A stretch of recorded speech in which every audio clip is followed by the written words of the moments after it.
J'ai jeté l'image de la Vierge Marie dans le four allumé. Quelques secondes plus tard, la bonbonne a explosé, mais ce qui m'est arrivé a tout changé. Abonnez-vous à la chaîne pour suivre d'autres vies qui ont été libérées par la foi. Je m'appelle Wanderson, et ce jour-là, devant des dizaines de disciples, j'ai pris l'image de la Vierge Marie qu'un client avait apportée, demandant de purifier les énergies négatives, et je l'ai jetée directement dans le four allumé du terreau. Ceci n'a aucun pouvoir sur moi, ai-je crié alors que les flammes engloutissaient la figure. Ce que je ne savais pas, c'est qu'en quelques secondes, toute ma vie allait changer. L'image s'est rapidement dissoute dans le feu, et j'ai entendu les soupirs d'approbation de mes enfants spirituels autour. Certains ont applaudi, d'autres ont crié « Haché, Père ». Cela m'a nourri et m'a fait sentir puissant. Wanderson Hoguin, c'est ainsi qu'on me connaissait dans la région, 15 ans à commander ce terreau, 15 ans à bâtir une réputation qui dépassait largement les frontières de ma ville. J'avais plus de 200 enfants spirituels, des gens qui dépendaient de moi, qui me cherchaient pour résoudre les problèmes les plus impossibles. Des politiciens venaient secrètement demander du travail pour gagner des élections, des hommes d'affaires apportaient des mallettes d'argent pour que j'ouvre les chemins de leurs entreprises, et des célébrités arrivaient aux premières heures du matin avec des voitures blindées, demandant une protection contre l'envie et le mauvais œil. Ma maison était toujours pleine, et mon compte bancaire aussi. L'argent coulait à flot, et j'avais 3 voitures importées, une maison à 2 étages avec piscine, des vêtements chers et des bijoux en or. Je portais d'épaisses chaînes autour du cou et des bagues à presque tous les doigts. Je voulais que tout le monde voie que j'avais du pouvoir, que j'étais protégé. Les Orixa prenaient soin de moi, et je pensais, rien de mal ne peut m'arriver. Ce n'était pas seulement une question d'argent ou de statut, et je croyais vraiment que j'avais une mission. Je pensais que je sauvais les gens de ce que j'appelais l'oppression chrétienne. Quand quelqu'un arrivait au terreau avec un objet religieux, un chapelet, une Bible, une image de saint, je tenais à montrer mon mépris. Je brûlais des Bibles devant tout le monde, je piétinais des crucifix et je me moquais de tout ce qui avait à voir avec le christianisme. Vous avez été trompés toute votre vie, disais-je aux gens. Ces symboles n'ont aucun pouvoir. Le vrai pouvoir est ici avec moi, avec les Orixa, et les gens le croyaient. Ils voyaient les travaux réussir, les prédictions se réaliser, et des choses se produire qu'ils ne pouvaient pas expliquer. Cela me donnait encore plus de certitude que j'avais raison. Je me souviens d'une fois où une dame évangélique est venue me chercher. Elle était désespérée parce que son fils avait été injustement arrêté, et elle tremblait de peur en entrant dans le terreau. Elle tenait la Bible contre sa poitrine comme si c'était un bouclier. « Vous pouvez laisser ce livre dehors », ai-je dit avec un sourire ironique. « Ici, ça ne vous aidera pas du tout. » La femme a hésité, mais a fini par laisser la Bible dans la voiture. 3 jours plus tard, son fils a été libéré, et elle est revenue en pleurant, me remerciant, disant que les Orixa étaient plus puissants que son Dieu. Des cas comme celui-ci se produisaient chaque semaine. Je voyais le désespoir des gens se transformer en soulagement, gratitude et dévotion, non seulement envers les Orixa, mais aussi envers moi. Ils me voyaient comme un intermédiaire essentiel, quelqu'un sans qui ils ne pourraient pas résoudre leurs problèmes. Cela a gonflé mon ego d'une manière dangereuse. À la maison, la situation était très différente. Marcia, mon ex-femme, ne supportait plus mon comportement. « Es-tu devenu une autre personne, Wanderson ?» disait-elle. « Tu n'es plus l'homme que j'ai épousé. » Nos disputes étaient constantes, et elle se plaignait que je passais plus de temps dans le terreau qu'avec la famille, que je ne parlais que de travaux et des Orixa, et que j'avais complètement perdu mon humilité. « Tu te prends pour un dieu ?» a-t-elle crié lors d'une de nos dernières disputes. « Tu as oublié que tu as 2 enfants qui ont besoin d'un père, pas d'un père spirituel. » J'ai répondu que mon travail spirituel était plus important, que j'aidais des centaines de personnes, et qu'elle ne comprenait pas la dimension de ma mission. « Ta mission ?» a-t-elle ri amèrement. « Ton obsession, tu veux dire ?» Les garçons, Raphaël et Joao, avaient 8 et 5 ans à l'époque. Ils me voyaient à peine pendant la semaine. Quand je rentrais à la maison, il était déjà tard, et ils dormaient. Le week-end, j'étais occupé avec les Jira, les travaux spéciaux et les consultations qui ne pouvaient pas attendre. Marcia essayait de me faire comprendre que je manquais des moments importants de leur enfance, mais je pensais qu'elle était dramatique. Ils me remercieront à l'avenir, disais-je. Quand ils grandiront et verront tout ce que j'ai construit pour eux, ils comprendront. Quel mensonge je me racontais. J'étais tellement aveuglé par le pouvoir, tellement impliqué dans ma propre importance, que je ne pouvais pas voir l'évidence. Je perdais ma famille. La goutte d'eau qui a fait déborder le vase, c'est quand Marcia m'a trouvé en train d'enseigner à Raphaël à manquer de respect aux symboles chrétiens. C'était un dimanche matin, et j'étais dans le jardin en train de préparer un travail et j'ai appelé le garçon pour qu'il m'aide. J'ai pris un crucifix que quelqu'un avait apporté pour être nettoyé et je lui ai dit, « Viens ici, mon fils. Je veux te montrer quelque chose. » Cette chose que les gens pensent les protéger n'est en fait que du bois et du métal. Regarde. Et j'ai piétiné le crucifix devant lui. Raphaël m'a regardé avec une expression que je n'oublierai jamais. Ce n'était pas l'admiration comme je l'espérais, c'était de la confusion, peut-être même de la peur. À ce moment-là, Marcia est arrivée dans le jardin et a vu la scène. Elle n'a pas dit un mot, a pris Raphaël par la main et est entrée dans la maison. Le même après-midi, elle a fait ses valises et est partie avec les deux garçons. « Tu as choisi » furent les derniers mots que Marcia m'a adressés avant de quitter la maison.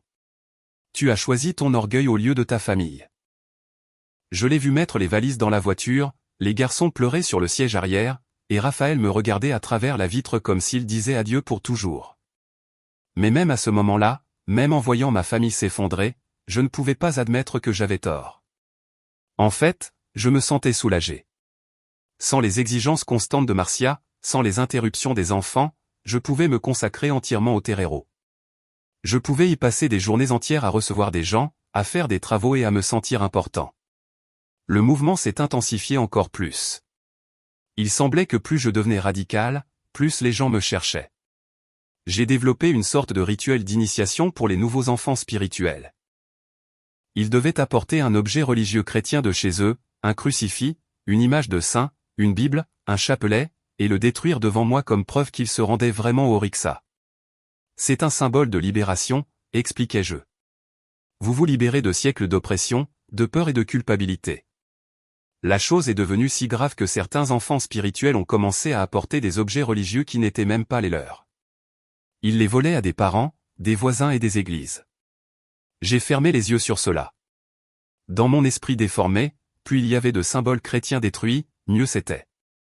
C'était comme si chaque crucifix brisé, chaque Bible brûlée, était une victoire des Orixa sur ce que je considérais comme une religion oppressive. L'argent continuait d'affluer. Je facturais beaucoup pour les travaux, surtout aux politiciens et aux hommes d'affaires. Celui qui peut payer plus, paie plus, telle était ma philosophie. Le pouvoir spirituel a son prix. J'ai facturé 50 milliards $ pour un travail spécial pour un candidat à la mairie. Il a payé sans hésitation et a gagné l'élection. Cela n'a fait que confirmer dans mon esprit que j'étais sur la bonne voie. Mais il y avait quelque chose que je ne réalisais pas à l'époque ou que peut-être je ne voulais pas réaliser. Même avec tout ce succès, même avec tout cet argent, même avec toute cette adoration que je recevais de mes disciples, je ressentais un étrange vide. C'était comme s'il y avait un trou à l'intérieur de moi que rien ne pouvait combler. Ni les voitures chères, ni les bijoux, ni le respect que les gens me montraient. J'ai essayé d'ignorer ce sentiment. Je me suis distrait avec des fêtes, des achats et des voyages. J'ai emmené des groupes d'enfants spirituels à des congrès d'Umbanda dans d'autres États, toujours dans le meilleur hôtel, toujours en première classe. Je voulais que tout le monde voie mon succès, ma prospérité, mais quand je rentrais à la maison le soir, quand j'étais seul dans ma grande pièce vide, ce sentiment revenait. Un malaise que je ne savais pas nommer. C'est à cette époque que j'ai commencé à avoir des rêves étranges, des rêves avec Marcia et les garçons, mais ce n'étaient pas des rêves normaux. Ils apparaissaient en essayant de m'avertir de quelque chose, en disant que quelque chose de mauvais allait arriver, en me demandant de changer ma vie. Je me réveillais perturbé, en sueur froide, mais j'ai vite trouvé une explication.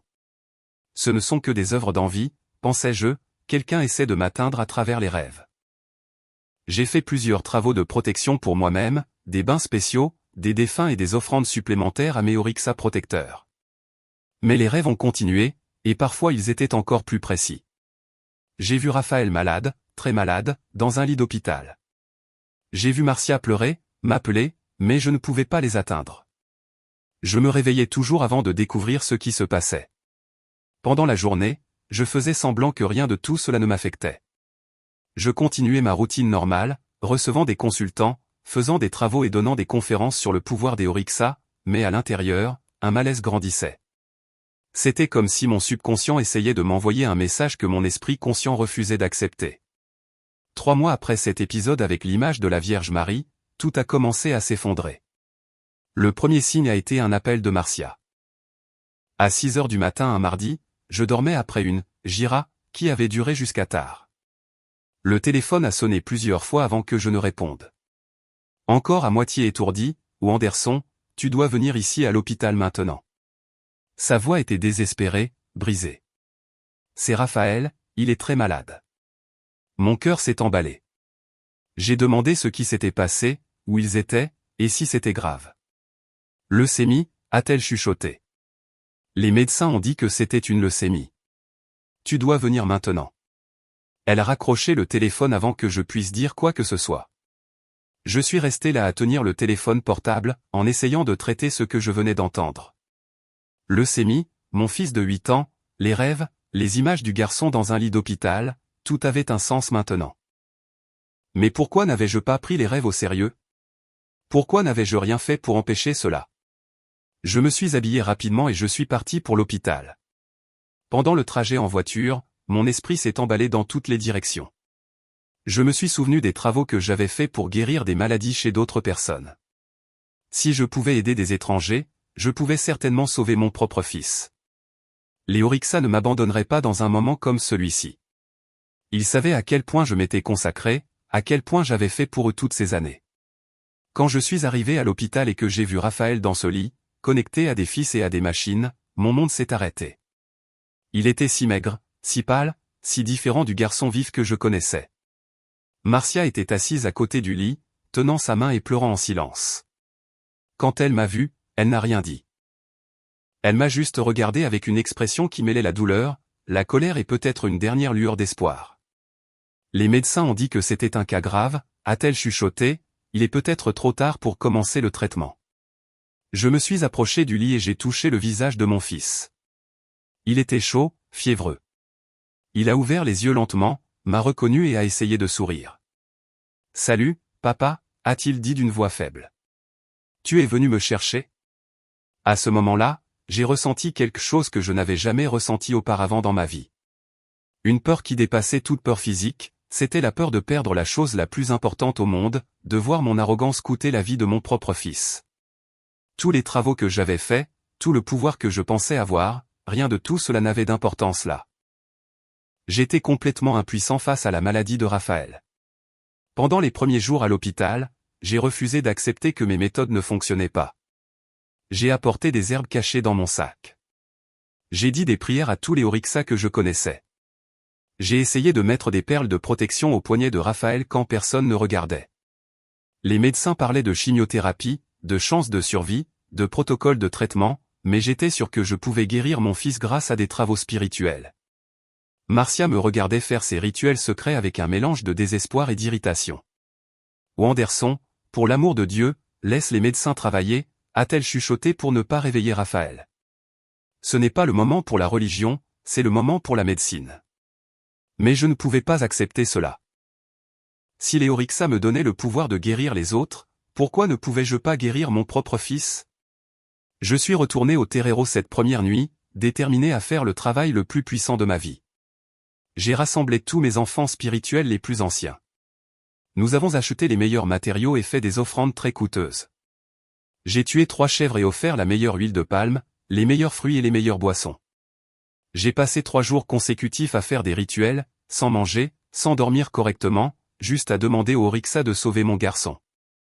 Le 3e jour, quand je suis retourné à l'hôpital, Raphaël allait plus mal. Les médecins ont dit que la leucémie avait progressé plus vite qu'ils ne l'avaient prévu et qu'il devait commencer un traitement plus agressif immédiatement. Je ne comprenais pas comment il pouvait aller plus mal après tous les travaux que j'avais faits, comment les Orixa pouvaient m'abandonner juste au moment où j'avais le plus besoin d'eux. « Papa, pourquoi es-tu triste » a demandé Raphaël quand il m'a vu pleurer à côté de son lit. J'ai essayé de le dissimuler, de forcer un sourire et de dire que tout allait bien, mais comment pouvais-je mentir à un enfant qui souffrait à cause de mon arrogance? Parce qu'au fond de moi, très profondément, j'ai commencé à soupçonner que tout était une conséquence de mes actions. C'est alors que la 2e tragédie est arrivée. Une semaine après le diagnostic de Raphaël, l'administration fiscale est apparue au terreiro avec un mandat de perquisition et de saisie. Quelqu'un avait déposé une plainte détaillée pour fraude fiscale, argent non déclaré et actifs incompatibles avec mon revenu officiel. Ils ont pris mon ordinateur, mes documents et bloqué mes comptes bancaires. Le délégué du fisc était un homme sérieux avec des lunettes qui ne montraient aucune émotion en manipulant mes papiers. Vous devrez expliquer comment vous avez réussi à acheter 3 voitures importées et une maison d'1 demi-million de dollars avec un revenu déclaré de 2 salaires minimum par an, a-t-il dit. J'ai essayé de discuter, de parler de dons, de bénévolat, mais il n'était pas intéressé par mes explications. Le pire, c'était l'humiliation. Les enfants spirituels qui étaient dans le terreiro ce jour-là ont tout vu. Ils ont vu la police fouiller mes chambres, ouvrir mes placards et photographier mes bijoux et mes objets religieux. Certains ont essayé de me défendre, disant que c'était de la persécution religieuse, mais j'ai vu dans les yeux des autres une méfiance que je n'avais jamais vue auparavant. Ce soir-là, seul dans le terreiro vide, je me suis senti vraiment perdu pour la première fois de ma vie. Mon fils était en train de mourir à l'hôpital, ma vie financière faisait l'objet d'une enquête, et pour la première fois en 15 ans, je doutais de mon propre pouvoir. J'ai fait des offrandes désespérées, j'ai allumé toutes les bougies que j'avais et j'ai brûlé tout l'encens, mais il semblait que mes prières se perdaient dans le vide. Les disciples ont commencé à disparaître. D'abord les plus récents, puis certains des plus anciens.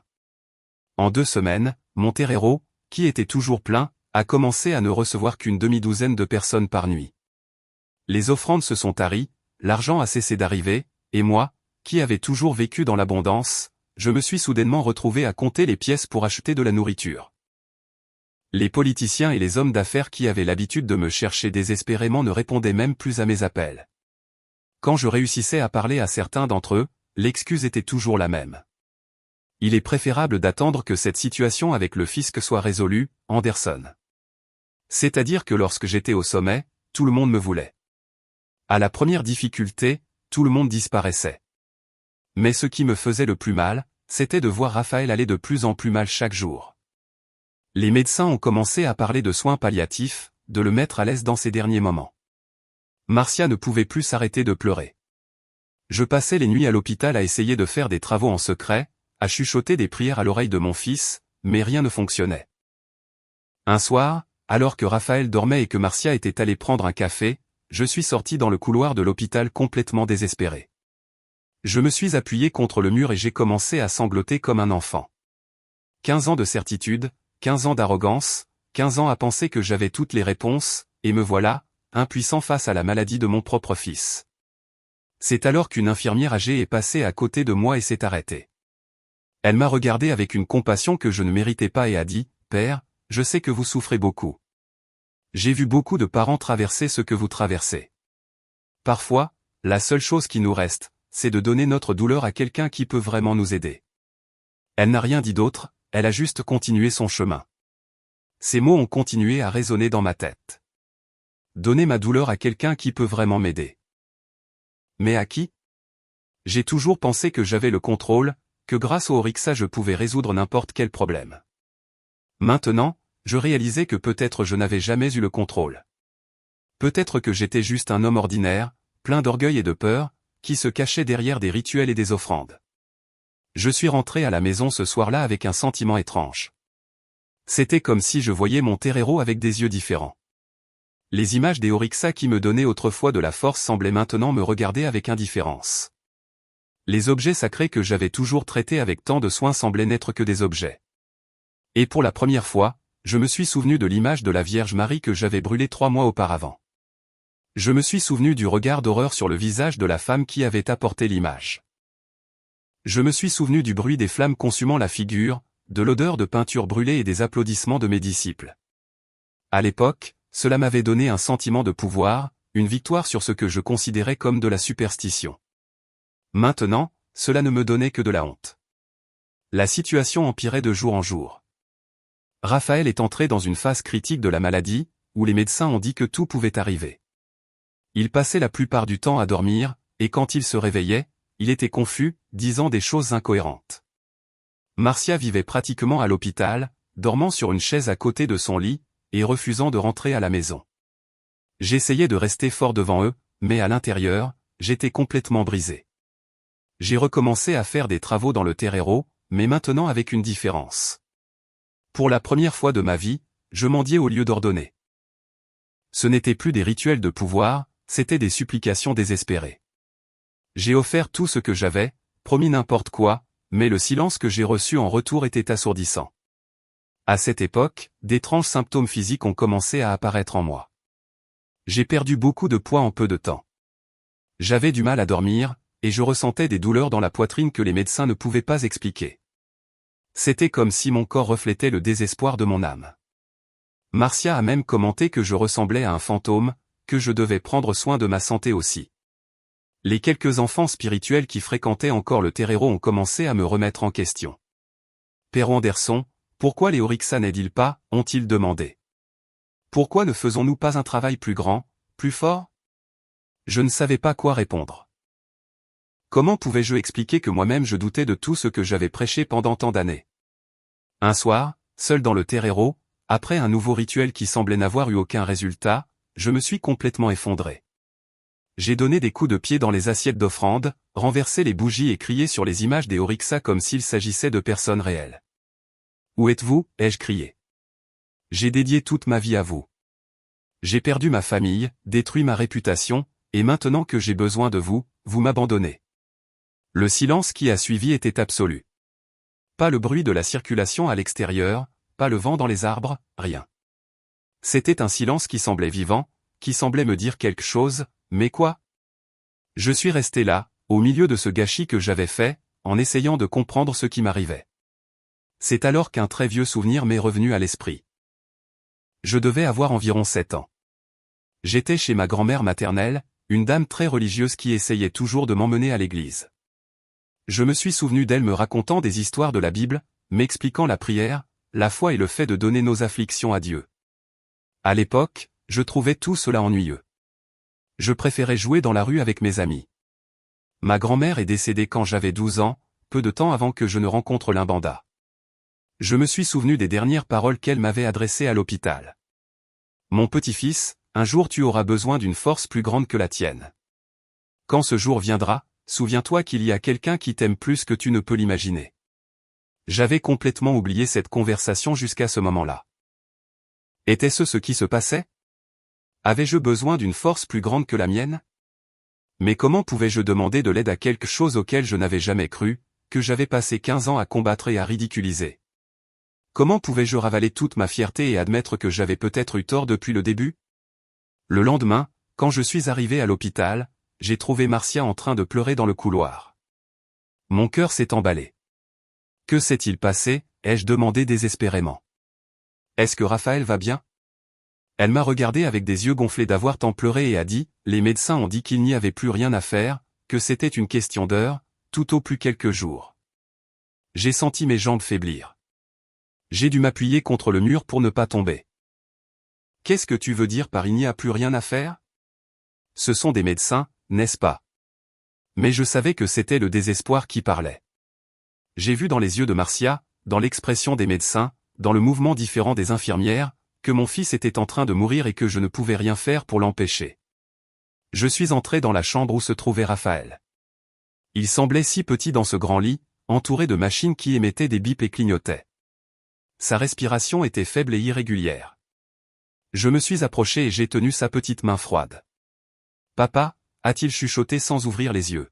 « Es-tu là ?»« Je suis là, mon fils » ai-je répondu en essayant de ne pas pleurer. « Papa ne partira pas d'ici. »« Papa, j'ai rêvé de grand-maman » a dit Raphaël d'une voix presque inaudible. « Quelle grand-maman, mon fils ?»« La grand-maman dont tu m'as parlé, celle qui est décédée avant ma naissance.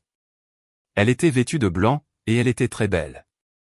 Elle a dit que tu allais bien, que tu allais cesser d'être en colère contre Dieu. » J'ai senti un frisson me parcourir tout le corps. Comment Raphaël pouvait-il rêver de ma grand-mère s'il ne l'avait jamais rencontrée? Qu'est-ce qu'elle a dit d'autre, mon amour?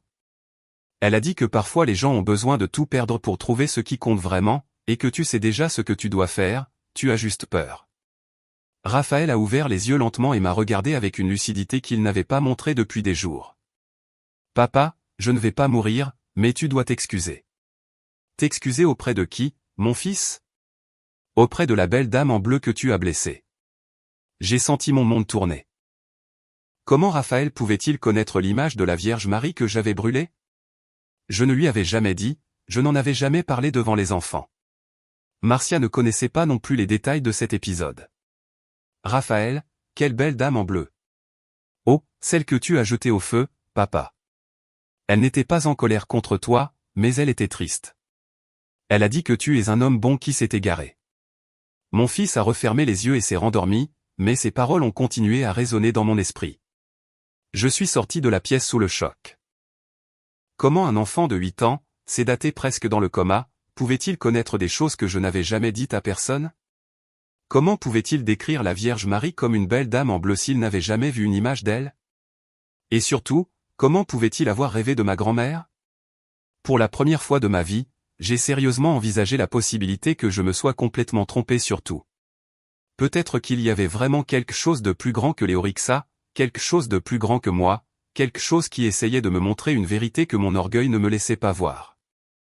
J'ai passé toute cette nuit éveillé dans le couloir de l'hôpital, faisant des allers-retours, en essayant de traiter les paroles de Raphaël. Comment un enfant aussi petit et malade pouvait-il avoir accès à des informations que je n'avais jamais partagées avec personne? La description de la belle dame en bleu ne me quittait pas la tête. C'est exactement ainsi que quelqu'un décrirait Notre-Dame. Mais Raphaël n'avait jamais eu de contact avec des images catholiques. Le matin, quand les médecins sont venus rendre visite, les nouvelles étaient encore pires. Monsieur Anderson, nous devons vous parler. Le médecin en chef m'a appelé dans une pièce privée. L'état de votre fils est très grave. Les organes commencent à défaillir. Je vous recommande de vous préparer au pire. J'ai senti le sol disparaître sous mes pieds. Mais, docteur, il m'a parlé hier. Il était lucide. Cela arrive parfois, m'a-t-il interrompu. Il est courant que les patients aient des moments de lucidité avant la fin. Je suis rentré chez moi ce matin-là, complètement détruit. Le terreau était vide, poussiéreux, avec l'odeur de bougies éteintes et d'offrandes avariées. J'ai regardé toutes ces images des Orixa qui me donnaient autrefois tant de confiance et je n'ai ressenti que du vide. 15 ans de dévouement, 15 ans de certitude absolue, et me voilà, impuissant face à la mort de mon propre fils. Je me suis assis sur le sol du terreau et, pour la première fois depuis longtemps, j'ai essayé de me souvenir de ce qu'était ma vie avant tout cela. Je me suis souvenu de quand j'étais juste Anderson, un simple gars qui travaillait dans un atelier de mécanique et qui rêvait de fonder une famille. Je me suis souvenu de quand j'ai rencontré Marcia, de combien nous étions heureux dans les premières années de mariage, et de comment nous avons célébré quand elle est tombée enceinte de Raphaël. Que m'était-il arrivé? Quand étais-je devenu cet homme arrogant, plein de haine pour une religion que je ne connaissais même pas bien? Quand avais-je commencé à penser que détruire la foi des autres me rendait plus puissant? Et surtout, quand avais-je cessé d'être un père pour ne devenir qu'un père spirituel? J'ai pris mon téléphone portable et j'ai appelé ma sœur Claudia, qui vivait dans une autre ville. Nous ne nous étions pas parlé depuis plus de 2 ans parce qu'elle était devenue évangélique, et j'ai toujours tenu à ridiculiser sa foi. Anderson, a-t-elle répondu surprise. Est-ce qu'il s'est passé quelque chose? Raphaël est en train de mourir, ai-je dit sans pouvoir contrôler les pleurs. J'ai besoin de parler à quelqu'un. Elle n'a pas hésité. Je prends la route maintenant. Je serai là dans 3 heures. Quand j'ai raccroché le téléphone, j'ai réalisé que j'avais fait quelque chose que je n'avais pas fait depuis longtemps. J'ai demandé de l'aide non pas au Orixa, pas par des rituels ou des offrandes, mais à une personne réelle, quelqu'un qui m'aimait, malgré toutes mes erreurs. Claudia est arrivée en fin d'après-midi. Quand elle m'a vu, elle a commencé à pleurer. Mon Dieu, Anderson, que t'est-il arrivé? Tu n'es plus que peau et os. Elle m'a serré dans ses bras comme elle ne m'avait pas serré dans ses bras depuis que nous étions enfants, et je me suis laissé serrer dans ses bras. Je lui ai tout raconté. La maladie de Raphaël, les problèmes avec le fisc, la disparition des disciples, mon désespoir et mon sentiment d'abandon. Et les Orixa? A-t-elle demandé sans ironie ni jugement.